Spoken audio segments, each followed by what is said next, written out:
Salam sehat anak-anakku sekalian, Tuhan memberkati. Saat ini kita akan belajar tentang materi sosiologi, khususnya pembahasan tentang perubahan sosial. Minggu lalu Bapak sudah mengirim materi buku elektronik kepada kalian semuanya, dan beberapa orang sudah menyampaikan bahwa kami bisa download.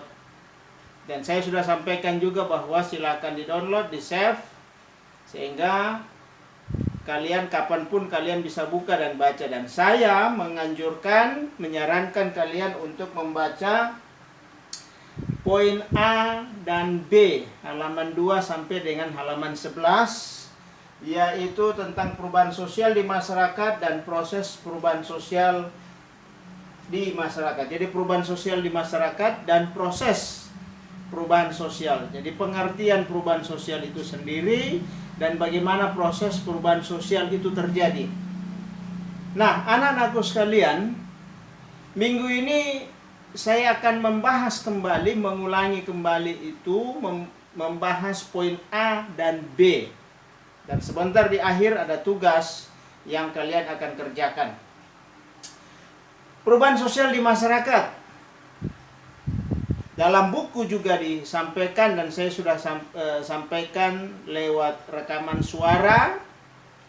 Saya kirim ke grup mata pelajaran sejarah dan IPS. Bahwa masyarakat itu terbagi dua, ada masyarakat dinamis dan ada masyarakat statis. Masyarakat dinamis yang bergerak, yang gampang mengalami perubahan karena selalu berinteraksi, selalu berhubungan dengan masyarakat lain di luar. Sedangkan masyarakat statis adalah masyarakat yang tertutup, masyarakat yang terisolir. Nah, mungkin di kampung kalian masih ada kelompok masyarakat yang terisolir, yang sulit untuk berhubungan, bergaul, berinteraksi dengan kelompok lain. Sehingga mereka lambat atau bisa dipastikan tidak mengalami perubahan sosial.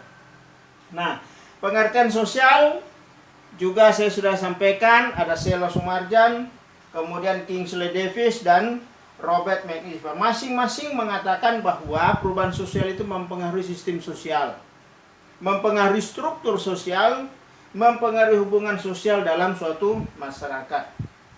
Lanjut bahwa ada perubahan sosial yang cepat, ada perubahan sosial yang lambat. Perubahan sosial yang lambat itu dikatakan evolusi secara bertahap. Ibarat manusia lahir, tumbuh besar dan berkembang. Ya. Nah, kemudian revolusi perubahan yang cepat itu adalah perubahan revolusi. Ya, dalam sejarah kita mengenal terjadi revolusi industri. Terutama dalam industri pertanian. Penemuan alat-alat pertanian membuat perubahan yang begitu cepat, orang beralih daripada peralatan contoh mencangkul sekarang menggunakan traktor. Bahkan mesin pemotong padi juga sekarang sudah ada. Itu perubahan yang cepat yang bisa direspon langsung diterima oleh masyarakat. Nah, sebab-sebab terjadi perubahan sosial itu ada faktor internal, faktor dari dalam. Kemudian salah satu faktor dari dalam itu adalah penemuan baru. Contoh penemuan komputer. Ya, membawa perubahan yang cepat. Sekarang dengan dunia digital, ya, kita bisa melihat dunia lain, dunia luar. Begitu cepatnya apa yang terjadi. Contoh, terjadi gempa dan banjir bandang di Masamba. Beberapa menit kejadian itu kita sudah bisa mendapatkan begitu orang mengirim videonya. Ya. Kemudian perubahan faktor dari luar itu faktor karena hubungan dengan kebudayaan lain. Nah, itu bagian dari A tentang perubahan sosial di masyarakat. Poin B, proses perubahan sosial di dalam masyarakat itu ada 4. Ada 4 prosesnya. Ada proses difusi, ada proses akulturasi, ada proses asimilasi, ada proses akomodasi. Nah, difusi itu adalah perubahan dari satu orang ke orang lain atau kelompok masyarakat yang satu ke kelompok yang lain. Nah, proses perubahan difusi ini juga ada 3, yaitu ada 3 perembasan, yaitu perembasan damai, perembasan kekerasan dan perembasan simbiotik. Kalian bisa baca di dalam buku itu. Nah, proses perubahan sosial yang kedua adalah proses akulturasi. Proses akulturasi itu adalah bertemunya dua kebudayaan ya yang saling mempengaruhi tanpa merusak. Jadi saling mengisi, ya. Nah, kemudian proses perubahan yang ketiga itu adalah proses asimilasi. Proses yang berlangsung lama, panjang, tetapi benar-benar membawa perubahan.